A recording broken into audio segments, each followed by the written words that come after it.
Hello everyone, कैसे हैं आप सब। आज हम डिस्कस करेंगे history of criminal procedure code. ये कोड कैसे आया। हम इस हिस्ट्री को 3 पार्ट्स में डिवाइड करेंगे।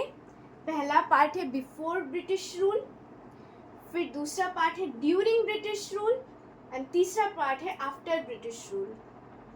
बिफोर ब्रिटिश रूल मैंने ब्रिटिश रूल से पहले कैसे क्रिमिनल प्रोसीजर कोड थे, फिर ब्रिटिश रूल के टाइम पे कैसे क्रिमिनल प्रोसीजर कोड थे, and after the British rule इसके डेवलपमेंट्स कैसे हुए। तो चलिए शुरू करते हैं। जैसा कि हम देख सकते हैं, हमने एक कॉलम क्रिएट किया है with heading A before British rule. Before British rule आपके इंडिया में मोहम्मदन क्रिमिनल लॉ फॉलो होते थे। तो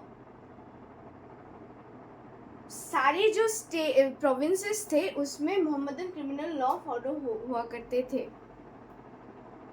तो उसके बाद क्या हुआ, उसके बाद धीरे धीरे ब्रिटिशर्स ने इंडिया को ऑक्युपाई करना स्टार्ट कर दिया। तो उसके बाद क्या हुआ, ब्रिटिशर्स ने मोहम्मदन क्रिमिनल लॉ में देखा बहुत सारे डिफेक्ट्स हैं और इस क्रिमिनल लॉ को एक रिफॉर्म की ज़रूरत है। हम फोकस करेंगे ड्यूरिंग ब्रिटिश रूल। तो मैंने क्या किया, धीरे धीरे ब्रिटिशर्स ने इंडिया को कब्जा करना शुरू किया।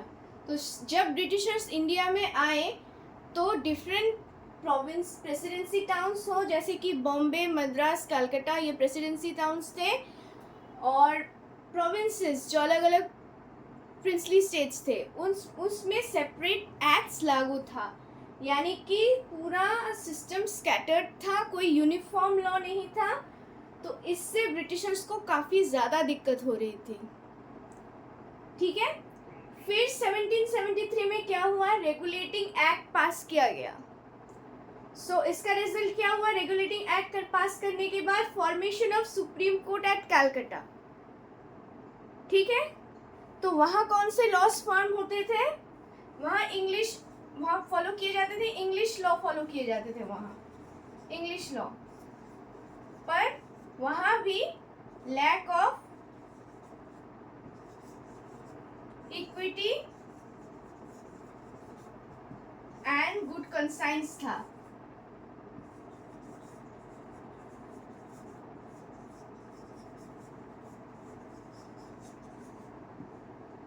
ठीक है, तो इससे क्या था, आपको जस्टिस देने में डिफिकल्टी होती थी। ठीक है, आप ये सब पॉइंट्स नोट डाउन कर सकते हैं। हम अगले पार्ट की तरफ चलते हैं। तो जैसा कि मैंने कहा, ब्रिटिश इंडिया के टाइम में सेपरेट एक्ट्स थे और इससे ब्रिटिशर्स को काफ़ी ज़्यादा प्रॉब्लम्स हो रही थी और लैक ऑफ यूनिफॉर्मिटी था, पूरा सिस्टम स्कैटर्ड था। ब्रिटिशर्स ने क्या किया, अच्छा एक चीज़ नोट कर लीजिए, ब्रिटिश इंडिया डिवाइडेड था प्रेसिडेंसी टाउन्स, यानी बॉम्बे, मद्रास, कलकत्ता और अलग प्रोविंसेस में जो कि प्रिंसली स्टेट्स थे उसमें डिवाइडेड था। ठीक है, तो फॉर प्रेसिडेंसी टाउन्स 1852 में ब्रिटिशर्स ने criminal procedure supreme court act पास किया। और फिर प्रोविंसेस के लिए उन्होंने 1861 में सीआरपीसी फॉर प्रोविंसेस पास किया। फिर हम नेक्स्ट देख रहे हैं, फिर ये कुछ और चेंजेस आए। 1865 में high court criminal procedure act number 13 of 1865 presidency towns के लिए पास किया गया। फिर नेक्स्ट आया आपका प्रोविंसेस के लिए 1877 में प्रेसिडेंसी मैजिस्ट्रेट एक्ट 4 ऑफ 1877। ये सब एक्ट्स पास किए गए प्रोविंसेस और प्रेसिडेंसी टाउन्स को रेगुलेट करने के लिए। ओके, यहाँ तक आपको समझ में आया, आप ये नोट डाउन कर लीजिए, आपको नोट्स बनाने में आसानी होगी।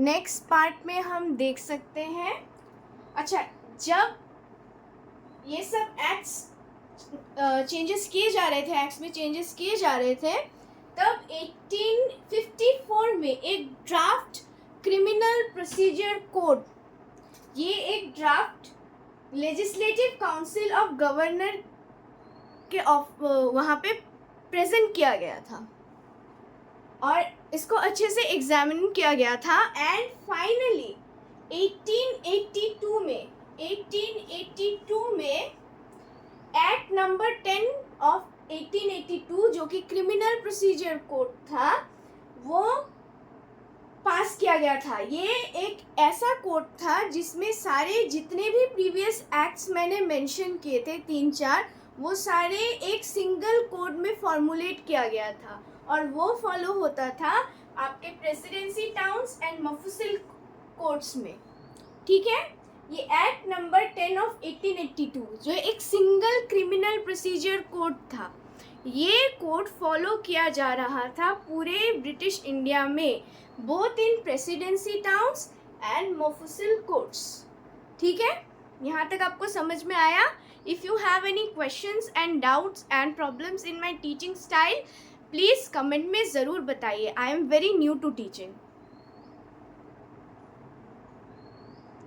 फाइनली आपका 1898 में कोड ऑफ क्रिमिनल प्रोसीजर, एक फाइनल कोड पास हुआ जो कि 3 डेकेड्स तक चला। जब तक इंडिया आज़ाद नहीं हुआ, ये 3 डेकेड्स तक चला, इसमें और कोई भी चेंजेस नहीं आए। ठीक है, अब हम नेक्स्ट पार्ट में जाएंगे कि आफ्टर द ब्रिटिश रूल, मतलब इंडिया के आज़ाद होने के बाद क्या क्या हुआ। सो हमारा नेक्स्ट वो है टॉपिक है, मैंने लिखा ही नहीं, आफ्टर ब्रिटिश रूल। तो यहाँ पे हम देख सकते हैं समय के साथ साथ बहुत कुछ बदला, फिर बहुत सारी चेंजेस महसूस हुए गवर्नमेंट को करने के लिए।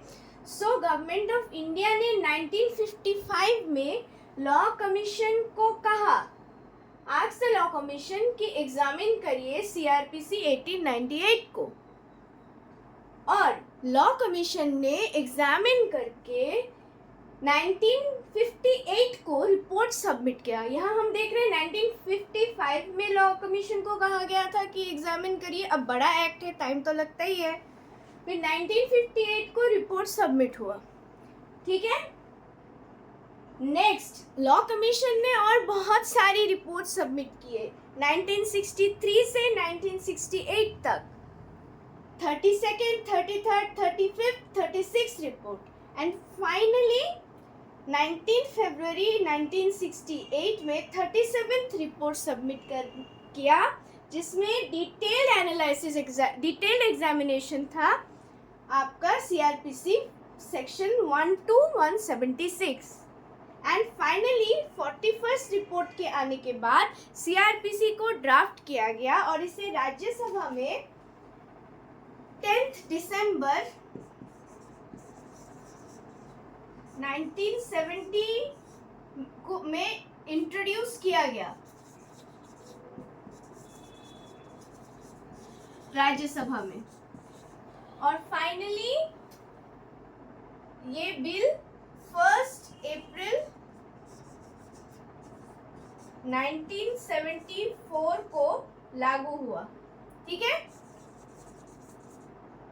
इनएक्टेड। ठीक है, ये चालू हो गया। इतना तक समझ में आया? तो लॉ कमीशंस के रिकमेंडेशंस क्या थे, चलिए एक बार इन शॉर्ट देख लेते हैं। काफ़ी टाइम में पूछा जाता है, जानना ज़रूरी भी है डेवलपमेंट्स के लिए। तो चलिए लॉ कमीशन के रिकमेंडेशंस क्या थे वो जान लेते हैं। तो पहला जो रिकमेंडेशन था, लॉ कमीशन ने कहा था कि एक्यूज को एक फेयर ट्रायल मिलना चाहिए, प्रिंसिपल्स ऑफ नेचुरल जस्टिस के अकॉर्डिंग। ठीक है, उसको जस्ट ट्रायल मिलना चाहिए, जो सही ट्रायल मिलना चाहिए, जो कि साधारण लोगों के साथ फॉलो किया जा सके, and principle of natural justice के अकॉर्डिंग। सेकेंड जो था, जो सजेशन दिया था लॉ कमीशन ने कि इन्वेस्टिगेशन एंड ट्रायल के प्रोसीडियर में अननेसेसरी डिले नहीं होना चाहिए। और जो थर्ड था, प्रोसीजर इतना सिंपल होना चाहिए ताकि वीकर सेक्शंस जो है, जो गरीब लोग हैं, उनको डिफ़िकल्टी ना हो ट्रायल में या फिर कोई भी प्रोसेस में जो कि एक क्रिमिनल जस्टिस में फॉलो होता है आपका, to give a proper justice to the जो कि सफ़र करता है। ठीक है, बस इतना ही रिकमेंडेशंस था जो कि बहुत छोटे हैं, इसलिए मैंने समझा दिया। अब चलिए नेक्स्ट पे चलते हैं। जैसे कि आपको पता है, बहुत ही रिसेंट बात है कि कोड ऑफ क्रिमिनल प्रोसीजर के बदले रिपील करके, कोड ऑफ क्रिमिनल प्रोसीजर को रिपील करके गवर्नमेंट ने भारतीय न्याय सुरक्षा संहिता, ये कोड पास किया है। तो ये कोड कैसे पास हो गया? ऐसे ही पास हो गया, बिना कोई रिकमेंडेशंस के, बिना कोई क्या बोलते हैं उसको, बिना कोई अप्रूवल के, बिना कोई सलाह के, बिना कोई एग्जामिनेशन के नहीं। इसके लिए 2020 में मिनिस्ट्री ऑफ होम अफेयर्स ने committee for reforms in criminal laws, ये कमिटी जो कि हम रणवीर सिंह कमिटी भी कहते हैं, इसको फॉर्म किया। इसको क्या करना था, तीन जो हमारे क्रिमिनल जस्टिस सिस्टम के लॉज है, एक है इंडियन एविडेंस एक्ट, एक है आईपीसी, एक है सीआरपीसी, इन तीनों को रिव्यू करना था और ऐसे रिकमेंडेशंस देने थे जो कि मॉडर्न हो, सिंपल हो, सिटीजन सेंट्रिक लॉज हो। ठीक है, और इसके लिए कमिटी ने वाइड पब्लिक कंसल्टेशन किया, बहुत सारे लोगों को पूछा, एक्सपर्ट ओपिनियंस लिए, और फिर इनका मेन फोकस क्या था? Victim centric justice, speedy investigation and trial, technology का यूज़, ऑनलाइन एफआईआर, ऑनलाइन ई समन्स, फिर वीडियो कॉन्फ्रेंसिंग, ये सब इनका मेन फोकस था। तो इन्हीं रिकमेंडेशंस के बेसिस पे 2023 में गवर्नमेंट ने 3 एक्ट्स कोड्स पास किए, जो कि था भारतीय न्याय संहिता, भारतीय नागरिक सुरक्षा संहिता और भारतीय साक्ष्य अधिनियम। ये 3 जो कोड्स एक्ट्स हैं, ये मॉडर्नाइज करता है इंडियन लॉ को और उसको एक ईज लाता है, जो मॉडर्नाइज वर्जन है और ध्यान में रखकर बनाया गया है। ठीक है,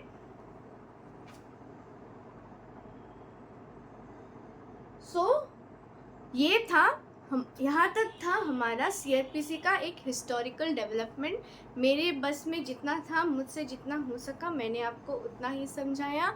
इसमें और कुछ मटेरियल्स डालना है तो आप कमेंट सेक्शन में ऐड कर सकते हैं, और भी कुछ आपको जानना है तो कमेंट सेक्शन में ऐड कर सकते हैं। मैं और वीडियो बनाऊंगी, और अगर आपको ये वीडियो से कुछ भी नॉलेज मिला है तो please like, share and subscribe my channel, and share करिए इस वीडियो को अपने दोस्तों के साथ ताकि उनको और नॉलेज मिले। Thank you, bye bye.